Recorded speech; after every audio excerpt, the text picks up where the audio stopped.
Maryland football takes another terrible loss.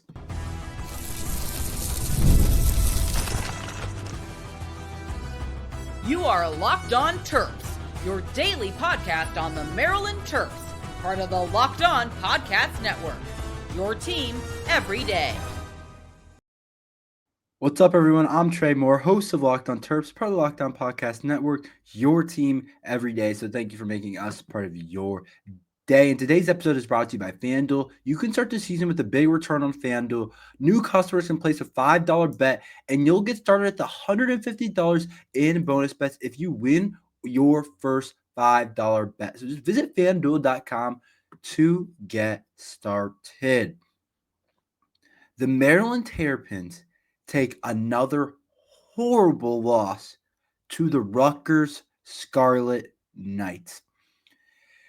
It's a tough season. That's what it comes down to at the end of the day. It's a really bad season. You could argue it's becoming an absolute throwaway season, one that I think all the fans want to just forget about. I think we just want to get on to the next one, but we still have a couple of games left to go.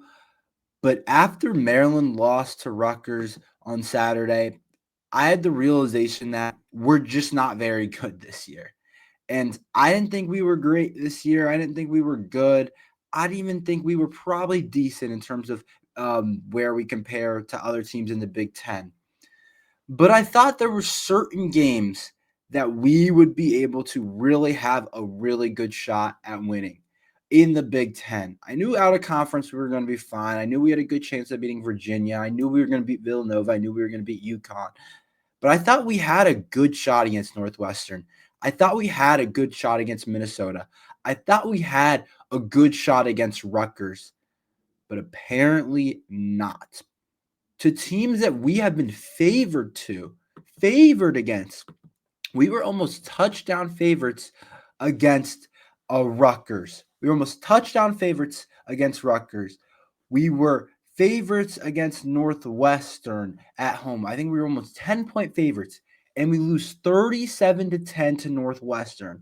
Rutgers, what were we? 6-point favorites. We lose 31-17. Minnesota, a team that I don't think is anything spectacular, we lose 23-48. We're not only losing, we're getting beat pretty bad. We lost by 14 to a Rutgers team that we were supposed to beat in about by 6 points, that we were supposed to be 6 points better than. And we just absolutely haven't been good enough. And that's what it comes down to. Nowhere on our football team has been good enough, from head coach to quarterback to everything below. This team has not been good enough. And that showed against Rutgers in another horrible loss in a game that was winnable. A game that I thought we had a really good shot at winning. During the game, we had a lead at a point. There was a point where we went up. What was it? We went up 17 to 14 at a point, and then it's just not good enough when we're going to get outscored in the fourth quarter 10-0. It's just not good enough, and we're not going to win football games like that. And it's as simple as that. Now we dropped to 4-6, 2 games under 500, and let me tell you, a bowl game isn't happening. A bowl game's not happening. I don't know how you would get to a bowl game, or I do know how you would get to a bowl game, but the likelihood of it happening is just like there's some crazy things that are probably more likely to happen than for Maryland to beat Penn State and Iowa to make the bowl game. This team's been embarrassing all year, and I gotta say, a lot of it to me is Mike Locksley. It's not a good enough game plan. We're not doing things at a high enough level. For me, it's either we start slow and the other team gets up quick and we're not able to come back, or we put up a fourth quarter like we did against Rutgers where we get outplayed 10-0 in the fourth. And that's the difference in the game, is that one quarter. Pretty close game throughout the entire game. But when you go down 10-0 in the fourth, you're not going to be able to win that game. And I think Mike Locksley, we have to start looking at him and saying, you're not on the hot seat. You're not getting ready to be fired. But I think more and more people are starting to say, was Talia the reason that Maryland football was on the right track, that Maryland football was in a good spot? I think a lot of people are thinking that in their heads, and that's the idea of a lot of people.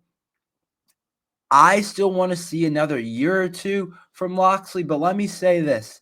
If next year looks like this, I'm going to be saying his job should be gone, because it's one thing to not win every game. It's one thing to have a couple mistakes. But this Maryland team, besides one game against USC, where quite frankly, we got a little bit lucky.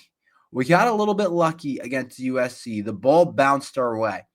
But these other games, for us to get blown out against Minnesota, Northwestern, to lose by 14 to Rutgers, I guess you wouldn't consider that a blowout, but these are games we're favored in. These are games where Vegas is saying Maryland is better than the other team. They should win the game. And to me, when you're not winning those types of games, it comes down to coaching. It's not good enough for Mike Locksley. And I know he's brought us to 3 straight bowl games. That streak's going to end. I know we've had winning seasons now under Mike Locksley. But at the end of the day, we got to be better in Big Ten play. I know it's a tough league. I know it's probably the best league in the country right now. What? 4 of the top 5 teams are in the Big Ten. Like what? Indiana's having a crazy year. Ohio State's really good.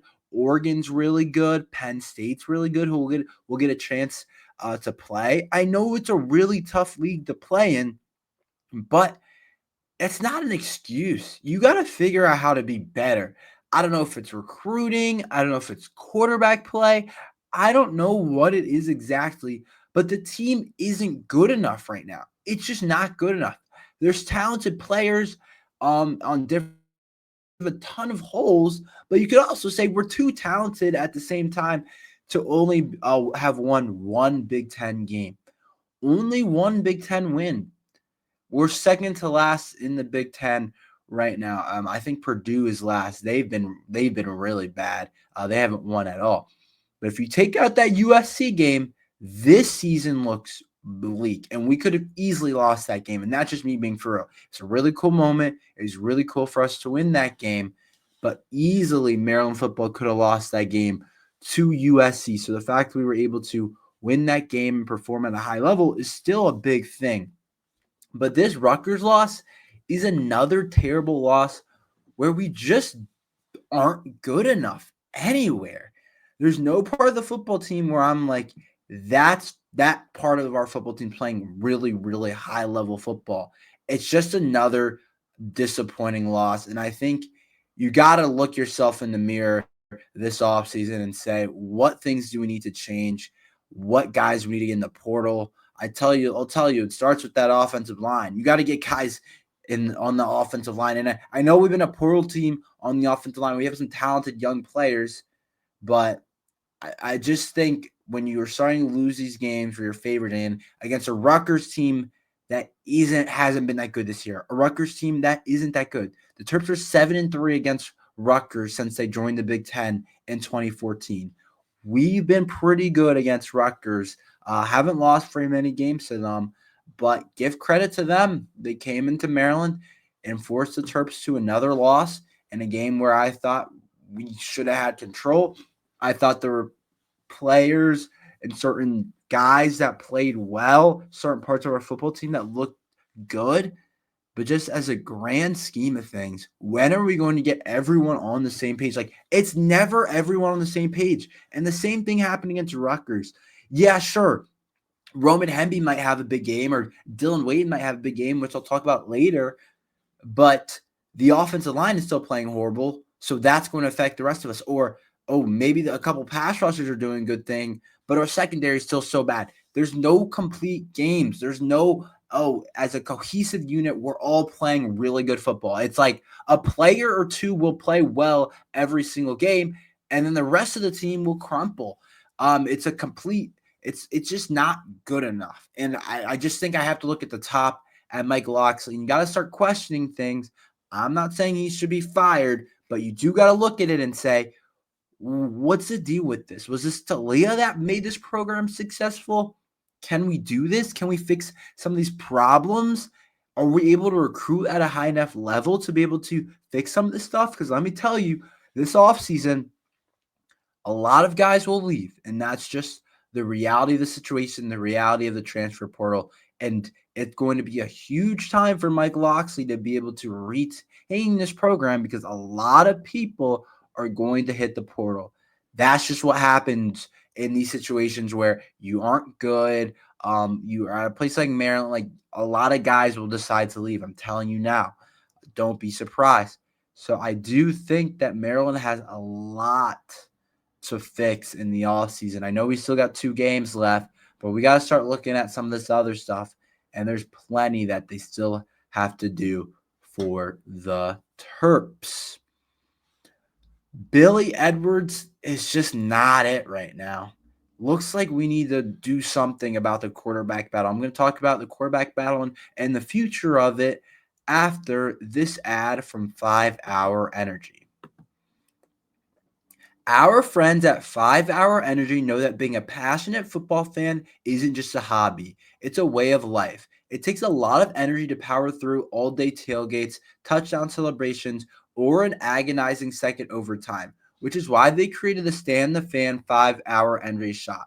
With a special flavor called Fan Fuel, the energy shot made just for super fans like us. The fans who are first in the parking lot and who are last to leave, we see you. You know what else gave Locked on Terps fan feel this week is the moment when Roman Hemby had a huge play in the latest game. And also our big upcoming basketball game with Villanova on Sunday. That's giving me some energy. So make sure you guys go to 5 Hour Energy and knows that no matter what team you root for, being a fan requires heart, soul, and a whole lot of energy. Whether you're prepping for the big tailgate or ironing your jersey, your game day to-do list is always a mile long. That's why the limited edition Stand the Fan 5 Hour Energy Shot is here to keep help you fuel throughout the season. What's your fan feel this week? Whatever it is, do with 5 Hour Energy. Available on 5hourenergy.com, shipped nationwide. I honestly just think it's time to turn to MJ Morris and it's time to flip the page. I like Billy Edwards. I do. I think that he started off the season really hot, but the season looks like the way it is. It's time to give another guy a chance. And that's just the reality of the situation. He's a good player. He is. But right now, he's just not playing good enough. And he's not playing how we saw him play before. He doesn't look as confident. He doesn't look like he's able to throw the ball with the same accuracy as he was throwing the football early on in the season. And he's starting to go back to previous habits that we saw before from Billy Edwards that were the main reasons why I question him as a starter. When he first came in as a starter, I was like, I don't know about this. I don't know about his ability to throw. I don't know about his ability to layer the football. I don't know about his ability to throw the ball down the field. And he kind of shut me up the first couple of games for Maryland football. But now we're kind of back to it looking like how it was. But I just think that he hasn't really improved and he's honestly regressed. He just doesn't look as comfortable as he did early on the season when he was throwing big-time balls, when he was trucking some big-time throws. And he has a big arm, but he's not really able to control it as well as I would want. And there's just throws out there that he's just leaving out there. And I know you peek at the stat line, it doesn't look bad. 32 of 55 for 335 yards. But you guys all know you got to dig into it more. You got to dig into it more than just 335. A lot of his yards came in the fourth quarter once Rutgers was playing what I like to call that soft defense where you're up 2 scores and quarterback can rack up a bunch of completions. They're not going to let you hit something over the top, but they'll give you 5-10 yard gains over and over and over again until you waste 5 minutes off the clock trying to take it down the field. So there's definitely some of that for Billy Edwards where he's just slowly taking it down the field, and it's taking a while, and he ends up throwing for a lot of yards in the fourth. But he missed so many game-breaking type of throws where if he makes the throw, it's a different type of game. And that's when a quarterback can really hold you back. And there's a difference between guys that are elite and or have the ability to make some of those throws, like Talia did a lot of times. A lot of times Talia made some of these big-time throws in some of these mid-tier Big Ten teams. But when we would get to a Penn State or Ohio State and Michigan, when it's down the line and we need him to make one more big throw, he couldn't really do it. And Billy Edwards isn't able to do it against some middling teams in the Big Ten, and that's a big problem. There was one time, I think Ty Felton was like wide open, if I remember correctly. It was like early on in the game, Ty Felton, I think it was the first drive, Ty Felton wide open for a huge play that could have put us up even more than just 3-0 in the first, which you go up 3-0 in the first. What if the score 7-0 instead because of that big play? There was many different times he missed guys, and I don't know if it's becoming in his head. I don't know what the deal is, but I just think it's time to head to MJ Morris. You have 2 games left. What is the crime in giving MJ Morris 2 starts? Billy Edwards is probably not the guy. He's not. He's the guy this year, but I feel like for the rest of the season, I feel like I don't know about Billy Edwards. And if we're being honest, we're probably losing MJ Morris no matter if we give him these 2 starts or not. But I think that I want to see what he's able to do, and I think that Billy Edwards has struggled, and we've won one Big Ten game. You didn't bring in this guy to sit. I would be very, very surprised if he doesn't get a chance against Iowa to spin the ball around. I just wouldn't believe Coach Loxley would do that, and I would think that's a dumb decision. Honestly, I think that's a dumb decision not to give MJ Morris a chance. Now, when I look at the grand scheme of things, I think I'm saying to myself, Malik Washington has to come in and be the starter. I just can't really see anything else. If Billy Edwards decides to stay, maybe he starts the season, the first couple of games, and they hand it off to Malik Washington. But to me, Malik Washington is the future. He's everything. He's the most talented guy Coach Loxley's had, even more talented than Talia. And he can make or break this program. And that's a segment for another day. But if Malik Washington's great and he can lead Maryland back to being in a bowl game, back to having some success, then that could really be a good thing. But if he doesn't live up to the hype and he can't take over for this poor quarterback play that we have going on, then we're going to have a huge problem. But for right now, in the immediate future, I can't understand not playing MJ Morris. I just can't. Let me know what you guys think. But I just think when I look at things, I feel like he's got to play, right? We have 2 games left. We're basically not bowl eligible anymore, and we're not going to give him any real snaps. Feels messed up to me. Feels like something that we shouldn't do. I feel like we should give him an opportunity, but I also don't make the rules. Who performed at a high level? Who actually impressed? I'll tell you about that after this ad from FanDuel and the Game Time app. Have you ever wanted to go to a game at the last minute like a Maryland Terrapins game, but finding tickets is hard? I've been there before. Buying tickets to your favorite events shouldn't be stressful. Game Time is the fast and easy way to buy tickets for all the sports, music, and comedy and theater near you. With killer deals on last-minute tickets and their best price guaranteed, you can stop stressing over the tickets and start getting hyped for the fun you'll have. Game Time has deals on tickets right at the start of an event and even an hour after it starts. It's a place to find last-minute seats and take the guesswork out of buying tickets with Game Time. Download the Game Time app, create an account, and use code LOCKEDONCollege for $20 off your first purchase. Terms apply. Again, create an account or redeem code LOCKEDONCollege for $20 off. Download the Game Time app today. Last-minute tickets, lowest price guaranteed.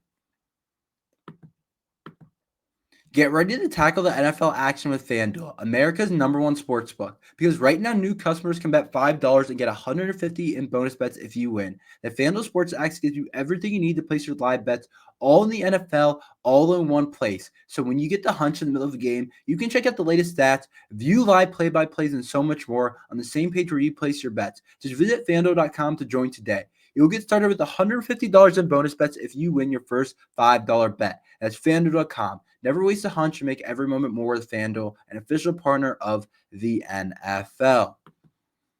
Who played at a particularly high level for the Terps? So I do think there were a couple of guys that I thought honestly played at a really high level for Maryland football and did really good things. I want to start with Dillon Wade. Dillon Wade went absolutely crazy, having 92 yards on 7 catches. And for me, I said before the season, Dillon Wade's really talented. He's a chance to be a really good player still. He's only a sophomore, and so I do think he has a chance to be a really good tight end for Maryland in the future. He led us in receiving yards, had a really good connection going with Billy Edwards, and he looked like a really high-end type of guy, type of tight end, which we know Dillon Wade is. And so I think for me, he's a guy that we really want to stick around over these next couple of years because he has a chance to progress into one of our better threats. And we're losing guys like Ty Felton and Prather next year. He could be a guy that steps up and could be our best receiver. I know he's a tight end, but he's kind of a weird hybrid.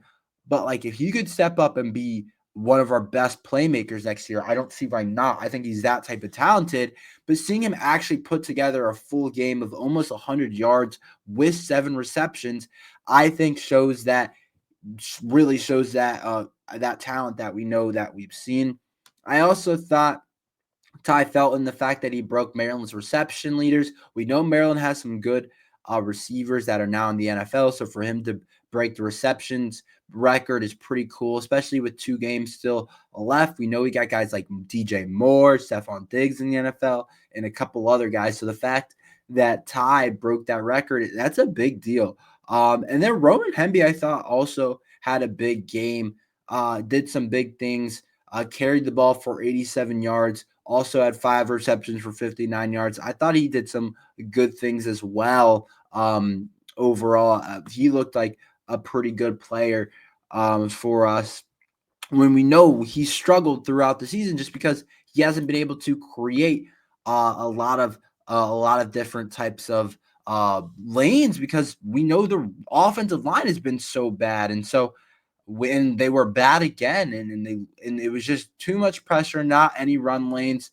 But I still thought that Roman Hemby was able to create a lot of production by himself.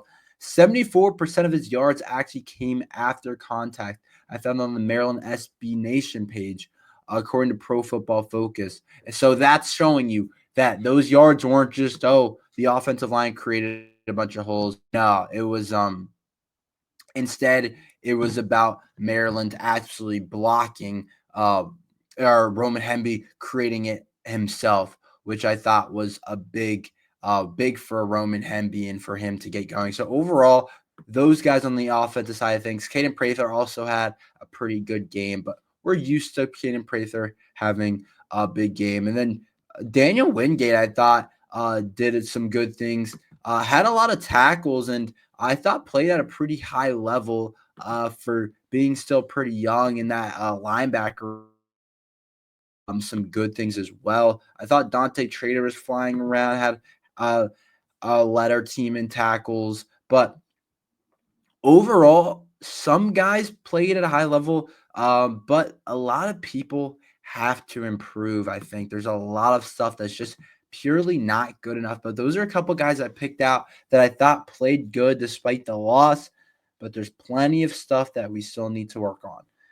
That's all we have for today. Thank you for listening to Locked On Terps. Make sure you like and subscribe. We're here every day talking Maryland and football. So thank you, Maryland football and basketball. So thank you for making us part of your day. I hope you guys have a good rest of your day. And thank you for listening to Locked On Terps.